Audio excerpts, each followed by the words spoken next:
একটা খবর আগে আপনাদেরকে জানাই।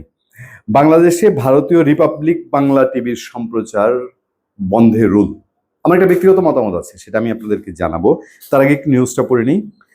বাংলাদেশের ভূখণ্ডে ভারতীয় টেলিভিশন চ্যানেল রিপাবলিক বাংলার সম্প্রচার বন্ধে কেন নির্দেশনা দেওয়া হবে না তা জানতে চেয়ে রুল জারি করেছেন হাইকোর্ট। রবিবার বিচারপতি ফাহমিদা কাদের ও বিচারপতি সৈয়দ জাহেদ মনসুরের সমন্বয়ে গঠিত হাইকোর্ট বেঞ্চ এই রুল জারি করেন। এর আগে ভারতীয় চ্যানেল রিপাবলিক বাংলার বিরুদ্ধে আইনি ব্যবস্থা গ্রহণ এবং বাংলাদেশে তাদের নিউজ ও কন্টেন্ট নিষিদ্ধ ব্লক করার দাবিতে হাইকোর্টে রিট করেন সুপ্রিম কোর্টের আইনজীবী মাহমুদুল হাসান। রিটে তথ্য ও সম্প্রচার মন্ত্রণালয়ের সচিব, ডাক টেলিযোগাযোগ ও তথ্য প্রযুক্তি মন্ত্রণালয়ের সচিব, পররাষ্ট্র মন্ত্রণালয়ের সচিব, স্বরাষ্ট্র মন্ত্রণালয়ের সচিব, আইসিটি বিভাগের সচিব এবং বিটিআরসির চেয়ারম্যানকে বিবাদী করা হয়। গুরুত্বপূর্ণ, রিট আবেদনে বলা হয়েছে রিপাবলিক বাংলা একটি ভারতীয় টেলিভিশন চ্যানেল যারা স্যাটেলাইট সম্প্রচারের পাশাপাশি ইউটিউব, ফেসবুক সহ সামাজিক যোগাযোগ মাধ্যমে নিয়মিত নিউজ ও কন্টেন্ট প্রকাশ করে। রিটে অভিযোগ করা হয় এই চ্যানেলটি বাংলাদেশ বিরোধী মিথ্যা প্রচারণা চালিয়ে আসছে এবং বাংলাদেশ আইন শৃঙ্খলা পরিস্থিতি অস্থিতিশীল করতে ষড়যন্ত্রে লিপ্ত। এমনকি চট্টগ্রাম বিভাগকে বাংলাদেশের মূল ভূখণ্ড থেকে বিচ্ছিন্ন করে ভারতের সঙ্গে যুক্ত করার মতো ভয়াবহ অপপ্রচারও চালিয়ে যাচ্ছে চ্যানেলটি। এছাড়া রিপাবলিক বাংলা চ্যানেলটি ধারাবাহিকভাবে বাংলাদেশে হিন্দু মুসলিম সাম্প্রদায়িক উত্তেজনা সৃষ্টির চেষ্টা চালিয়ে যাচ্ছে এবং মিডিয়া আগ্রাসনের মাধ্যমে দেশের জাতীয় নিরাপত্তা ও জননিরাপত্তার জন্য হুমকি তৈরি করছে। রিটকারী বলেন, এর আগে এ বিষয়ে সংশ্লিষ্ট দপ্তরে আইনি নোটিশ পাঠানো হয়েছিল, কিন্তু সরকার ওই টিভি চ্যানেলের বিরুদ্ধে কোনো ব্যবস্থা নেয়নি। তাই সামাজিক যোগাযোগ মাধ্যম থেকে ওই চ্যানেলের কন্টেন্ট ব্লক সহ প্রয়োজনীয় পদক্ষেপ নিতে আদালতের হস্তক্ষেপ চেয়েছে এই রিট দায়ের করা হয়।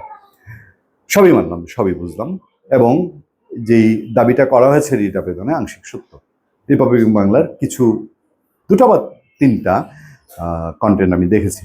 তাদের একজন প্রেজেন্টার তিনি বেশ নাম করে উঠেছেন এবং সেই প্রেজেন্টার তিনি বাংলাদেশের অন্তর্বর্তীকালীন সরকারের প্রধান উপদেষ্টা ডক্টর মোহাম্মদ ইউনূসের প্রেস সচিব শফিক সাহেবকে একদিন কানেক্ট করেছেন। শফিক সাহেবও তার টকশোতে এই যে অভিযোগগুলো এই রিটে করা হয়েছে, এই অভিযোগগুলো হওয়ার আরো পরে শফিক সাহেব সেই টকশোতে অংশগ্রহণ করেছেন। আমরা দেখেছি, আপনারাও দেখেছেন নিশ্চয়ই।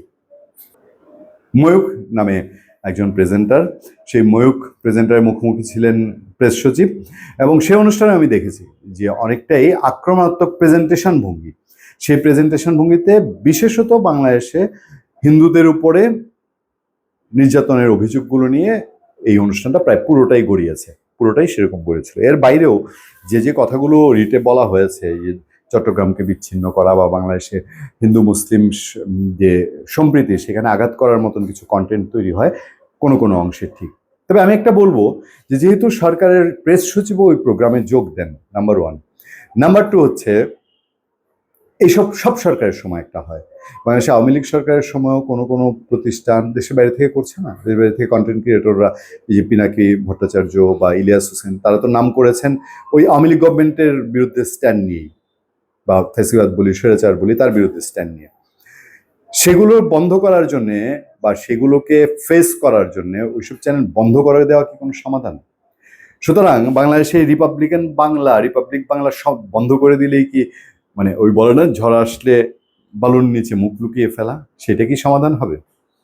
ধন্যবাদ সবাইকে, ভালো থাকবেন, সুস্থ থাকবেন। আপনাদের সাথে আমি আতিক রহমান, পূর্ণিয়া।